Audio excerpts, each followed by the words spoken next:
Hey guys, welcome back. In this video, we are going to look at painting action figures for dummies.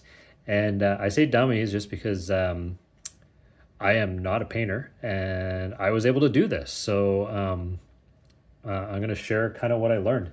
I got this Vince McMahon. It's an Elite Network Spotlight Vince McMahon, and I wanted to make a custom kind of suited figure. So I got an Elite 109 Cody Rhodes in cheap on Ringside. It was like a damaged box or something. And of course, to do a head swap, Cody Rhodes has a neck tattoo, which, as you can see, it's not there. So what I did is I took some acetone and a Q-tip and used that to get the neck tattoo off. Acetone works great on figures for taking off tattoos, especially on arms, which is like this kind of a softer plastic. It comes off very clean. But when you use acetone on the harder plastics, like the torsos, it leaves a residue. It's kind of messy. Like it doesn't look great. So unfortunately, you do have to paint. So anyways, I after I took the tattoo off just to kind of get the color off, so the paint would, I was worried if I painted over it, it would bleed through. So I took that off, and then I used some really light sandpaper, like a 400 grit and then a 600 grit, just to kind of rough up the plastic on the neck. I was very careful not to sand the shirt collar there, but it just helps the paint stick. And then what I did is I took this creepy Vince McMahon head with me to Michael's, which is a craft store here in Canada. And I got the closest tone I could. I did end up having to mix a little bit of white with this to get it to work properly, but as you can see, it matched fairly well. It's maybe a little bit darker still, but I don't know, it's pretty good for my first attempt. So anyways, I sanded that down, and then the trick is the paint. You really water it down.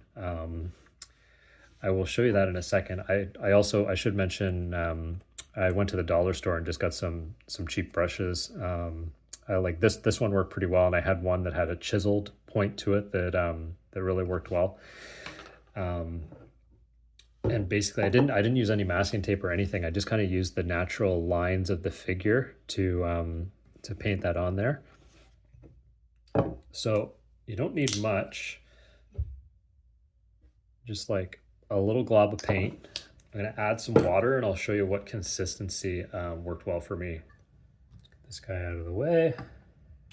So I don't know if you can see this, but this is kind of the consistency. I just added a little bit of water and mixed it together really well. You don't want enough water that it's like dripping off the brush, because you certainly don't want it dripping down the figure. But all you do is you just put on a lot of tiny coats.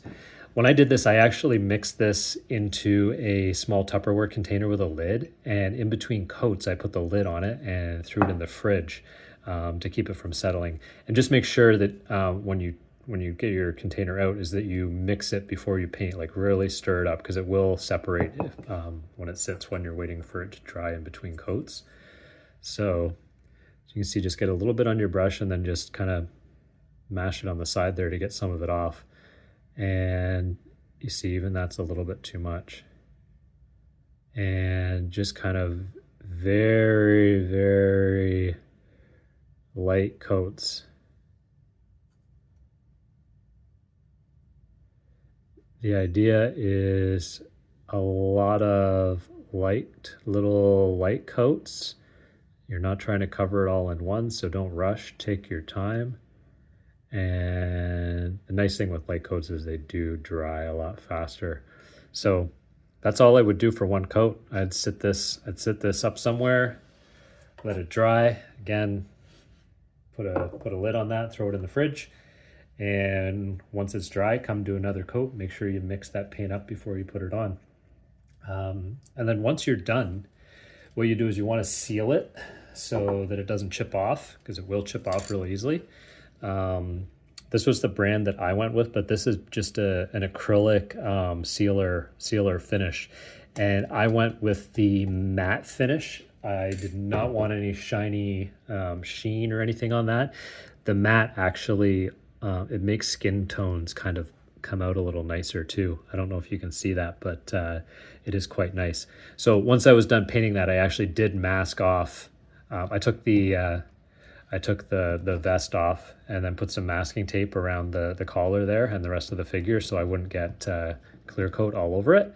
Just did 3 or 4 coats of the neck, let that dry and cure for a day or so, and then put the head back on. And this is how it turned out. I'm really happy with it. I'm not scared to do another paint project. So there you go. Hopefully this was helpful. If it was, be sure to leave a like and subscribe, and we'll see you in the next video. Thanks for watching.